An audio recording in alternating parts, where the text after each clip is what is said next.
Dalam hati gembira, Alkitab berkata hati yang gembira adalah obat yang manjur, tapi semangat yang patah mengeringkan tulang. Saat ini kita bersama-sama akan merenungkan tentang cara menerima keberadaan Allah Tritunggal. Persoalan Allah Tritunggal itu sudah ada sejak dulu sampai kapanpun juga. Sehingga betapa banyak orang yang suka mendiskusikannya, mendebat apa betulkah Allah Tritunggal itu ada ataukah tidak ada. Bukan cuma orang di luar sana yang pusing, yang bingung tentang keberadaan Allah Tritunggal, tetapi mereka yang ada di dalam gereja pun kadang-kadang tidak bisa menikmati tentang keberadaan daripada Allah Tritunggal. Ada banyak cara, ada banyak teori, ada banyak orang berbicara tentang Allah Tritunggal. Namun demikian tetap tidak menemukan jalan keluar. Nah, saat ini kita akan mencari tahu bagaimana bisa menerima keberadaan Allah Tritunggal tersebut. Orang boleh melakukan diskusi, boleh melakukan tingkat perdebatan dalam apologetika Kristen. Itu bagus dan menarik. Namun ketika orang itu bisa memahami tentang Allah Tritunggal, belum tentu dia bisa menerima Allah Tritunggal itu menjadi bagian dari keyakinan tersebut. Memahami dan menerima itu adalah dua hal yang berbeda. Memahami ketika kita belajar bisa paham, tetapi apakah kita bisa menerima tentang apa yang kita pahami menjadi keyakinan kita? Itu persoalan yang berbeda. Oleh sebab itu, pada saat ini kita akan membaca dari Roma pasal 10 ayat yang ketiga untuk memahami tentang bagaimana sesungguhnya penjelasan Alkitab supaya kita bisa menerima keberadaan suatu keyakinan. Dalam Roma pasal 10 ayat yang ketiga berkata sebagai berikut. Sebab oleh karena mereka tidak mengenal kebenaran Allah dan oleh karena mereka berusaha untuk mendirikan kebenaran mereka sendiri, maka mereka tidak takluk kepada kebenaran Allah. Ketika kita ingin memahami ayat yang ketiga, kita perlu memahami ayat yang kedua dan yang pertama. Karena untuk memahami Alkitab tidak bisa kita suka dengan sebuah ayat lalu menyingkirkan ayat yang lain. Karena Alkitab tidak turun dari langit. Kita perlu tahu konteksnya, tahu ceritanya. Nah, dalam konteks Roma pasal 10 ini, Paulus sedang memberikan penjelasan persoalan iman dan kebenaran. Orang Yahudi itu adalah pelaku kebenaran dengan ukuran mereka melalui hukum Taurat. Tetapi pada waktu mereka melakukan hal tersebut, mereka ternyata tidak bisa menikmati pengertian yang benar tentang Allah. Maka di ayat yang ketiga ada 3 hal yang kita bisa pelajari untuk membangun suatu keyakinan tentang kebenaran. Dalam hal ini tentang Allah Tritunggal. Bagaimana cara kita bisa menerima keberadaan Allah Tritunggal? Pertama adalah lahir baru. Perhatikan di ayat yang ketiga tadi berkata sebagai berikut. Sebab oleh karena mereka tidak mengenal kebenaran Allah. Mereka adalah orang-orang yang sedang berjuang untuk menegakkan kebenaran. Namun dikatakan di sini mereka tidak mengenal kebenaran Allah. Mengapa bisa seperti itu? Karena mereka belum berjumpa dengan Allah secara pribadi. Bagaimana caranya? Caranya adalah buka hatimu, undang Yesus sebagai Tuhan dan Juru Selamat kita secara pribadi. Demikian pula bagaimana kita bisa menerima keberadaan daripada Allah Tritunggal, Bapa, Putra, Roh Kudus, jikalau kita tidak memiliki pribadi anak, pribadi putra di dalam hidup kita masing-masing.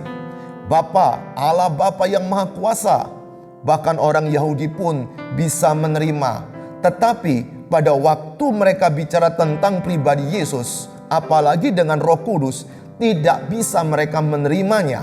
Maka hari ini, jikalau kita ingin memahami tentang banyak rahasia yang terdapat dalam diri Allah. Ketika Allah menyatakan dirinya melalui Alkitab ini, siapakah dirinya? Di situ kita bisa menerimanya ketika kita sudah memiliki Yesus. Bahasa lainnya adalah mengalami kelahiran baru. Pada waktu seseorang sudah memiliki Yesus, dia bisa menikmati perkara-perkara yang tidak bisa dinikmati oleh semua orang. Kenapa? Karena ketika dia mengalami kelahiran baru, itu yang dikerjakan oleh Roh Kudus. Maka jangan kaget pada waktu seseorang sudah menerima Yesus sebagai Tuhan dan Juru Selamat secara pribadi. Itu bukan hasil usaha dan perjuangan dia, tapi karya Roh Kudus. Dan pada waktu dia menikmati persekutuan dengan Yesus, dengan karya Roh Kudus, di situ sesungguhnya dia sedang menikmati keberadaan dari Allah Tritunggal. Dia sudah menikmati pendamaian dengan Sang Bapa melalui diri putranya Yesus Kristus Tuhan, dengan Roh Kudus yang melahirkan baru. Tetapi jikalau seseorang tidak menikmati kelahiran baru, dia akan mengalami kesulitan di dalam memahami tentang penyataan Allah. Secara umum, Allah menyatakan dirinya melalui alam semesta, melalui hati nurani, dan melalui peristiwa-peristiwa yang kita alami setiap hari. Salah satunya adalah melalui peristiwa COVID-19 ini. Tetapi Allah juga menyatakan diri secara khusus, yaitu melalui Alkitab dan melalui diri Yesus. Allah yang Maha Kuasa turun menjadi manusia bernama Yesus. Sehingga pada waktu kita ingin mempelajari tentang Allah Tritunggal, itu sesungguhnya sudah dijelaskan mulai dari perjanjian lama hingga perjanjian baru.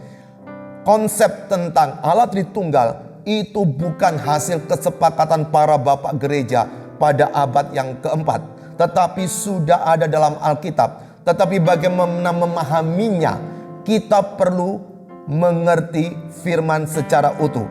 Bagaimana kita bisa menikmati firman secara utuh? Syaratnya adalah kita harus memiliki Yesus sebagai Tuhan dan Juru Selamat kita secara pribadi. Inilah keunikan kekristenan. Karena bukan bicara persoalan agama, tetapi bagaimana bisa berjumpa dengan Allah yang kudus hanya melalui pribadi yang kudus, yang dilahirkan dari Roh Kudus dalam diri Maria. Maka pada waktu orang itu memiliki Yesus, dia akan menikmati yang kedua, supaya bisa memahami keberadaan Tritunggal, yaitu lihat firman. Di dalam teks tadi dikatakan ayat yang ketiga selanjutnya berkata sebagai berikut. Oleh karena mereka berusaha untuk mendirikan kebenaran mereka sendiri. Berapa banyak orang sedang membangun kebenarannya sendiri. Dengan sedikit memahami kebenaran, dia ingin bisa menjelaskan dengan tuntas, dengan total tentang semua kebenaran.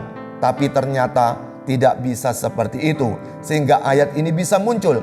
Itu menyatakan bagaimana kita bisa menerima kebenaran Allah yang sejati.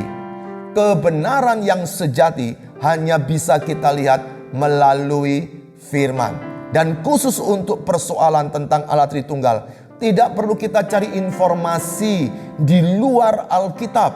Karena di dalam Alkitab, perjanjian lama maupun perjanjian baru sudah menjelaskan dengan progresif tentang Tritunggal. Ada banyak buku di luar Alkitab. Ada banyak tulisan-tulisan di luar Alkitab. Itu bisa menjadi sumber untuk memahami tentang Tritunggal. Tetapi kebenaran firman itu adalah Alkitab. Maka ketika kita mendapatkan banyak pengetahuan itu sangat bagus. Dan ketika dia bisa diteguhkan imannya melalui tulisan-tulisan itu tentang keberadaan Allah Tritunggal, itu luar biasa. Namun sesungguhnya informasi yang asli itu ada di dalam Alkitab. Jadi ketika engkau lihat firman, pada waktu engkau meneliti Alkitab dengan seksama, di situ kita akan menemukan tentang Allah Tritunggal.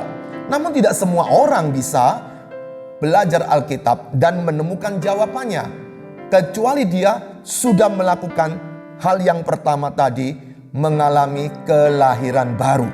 Jikalau dia tidak menikmati kelahiran baru, dia susah bisa menikmati hal yang kedua, Lihat firman sebagai dasar dari segala kebenaran untuk memahami tentang keberadaan Allah.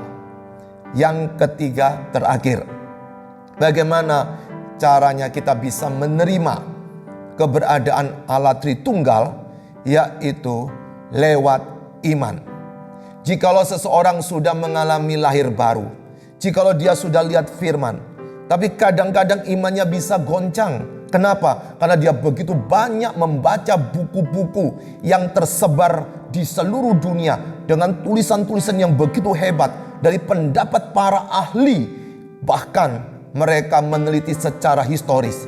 Tapi ingat baik-baik, ketika kita ingin memahami tentang keberadaan Allah, tidak ada cara lain kecuali lewat iman.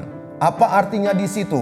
Artinya adalah ketika kita ingin memahami Allah Tritunggal, itu kita berpikir tidak masuk akal. Bukan tidak masuk akal, tapi melewati akal. Karena apa? Karena Allah kita maha kuasa. Kalau kita bisa memahami Allah dengan akal kita, maka kita mengecilkan tentang keberadaan Allah itu. Karena kita mampu menganalisa, mampu memikirkan, mampu mengetahui segala seluk-beluk tentang Allah. Tetapi apa yang dinyatakan di dalam Alkitab, itu yang kita pelajari. Dan yang tidak ada dinyatakan, tidak perlu kita berimajinasi. Karena kita akan terjebak sendiri oleh banyak pendapat-pendapat yang di luar Alkitab. Namun pada waktu kita mempelajari Alkitab, kita kadang-kadang mengalami kegoncangan, bukan? Namun di situ Roh Kudus akan berkarya. Roh Kudus akan bekerja meneguhkan kita melalui apa? Iman. Lewat imanlah kita bisa tetap teguh bertahan untuk bisa memahami tentang keberadaan Allah Tritunggal. Kalau hari ini engkau telah banyak mempelajari tentang Allah Tritunggal, bisa menjelaskan dengan seksama, dengan teliti, bahkan mempermudah dengan aneka ilustrasi. Tetapi ingat, mungkin orang itu bisa paham, bisa mengerti, tetapi apakah bisa menerima menjadi keyakinannya secara pribadi? Persoalannya bukan cuma secara keilmuan, secara kognitif, tapi dia bisa menikmati apa yang dia pelajari menjadi bagian dari hidupnya. Kita terus-menerus berjuang untuk menjelaskan tentang Allah Tritunggal dimanapun kita berada. Itu sangat bagus. Tetapi jangan lupa untuk bisa menerima tentang Allah Tritunggal, itu hanya karya melalui satu, lahir baru. Dua, lihat firman. Tiga, lewat iman. Kenapa? Karena disitulah puncak dari segala kebenaran untuk memahami Allah yang ada di dalam Alkitab. Sehingga pada waktu kita terus mengandalkan apa yang dikatakan oleh orang banyak, seringkali kita mengolok-olok, menghinanya. Dan dia berkata, tidak masuk akal, masa mungkin seperti itu? Tetapi ingat, ketika kita mempelajari dengan teliti dalam Alkitab, ada informasi bahwa Allah itu Esa dijelaskan 10 kali secara tersurat. Dan dijelaskan pula di dalam Alkitab, baik perjanjian lama sampai perjanjian baru, tentang pribadi lain selain Allah Bapa adalah Putra dan Roh Kudus. Dalam perjanjian lama ada malaikat YHWH. Kalau kita lihat di dalam terjemahan baru, itu ditulis M malaikatnya M besar. Itu menandakan satu karya daripada pribadi Yesus yang sedang berkarya dan ditulis di dalam perjanjian lama. Tapi kalau kita lihat dalam perjanjian baru, itu sangat jelas tentang pribadi anak. Dan di dalam perjanjian lama kita bisa mencatat tentang adanya Roh Allah. Artinya adalah itu sedang menunjukkan pribadi Roh Kudus yang ditulis dalam perjanjian baru. Jadi ketika kita ingin memahami Allah Tritunggal, Alkitab menjelaskannya. Namun jikalau ada keputusan tentang Tritunggal yang seringkali dituduhkan sebagai hasil dari kesepakatan para pemimpin gereja abad-abad mula, itu adalah untuk merumuskan kata Trinitas, Triunity, tiga dalam kesatuan. Sehingga kata Tritunggal ini memang kurang enak didengar. Karena 3 itu kok 1. Maka itu saya mengusulkan kepada kita semua, bagaimana kita mempergunakan kata Esa Tri. Salam hati gembira.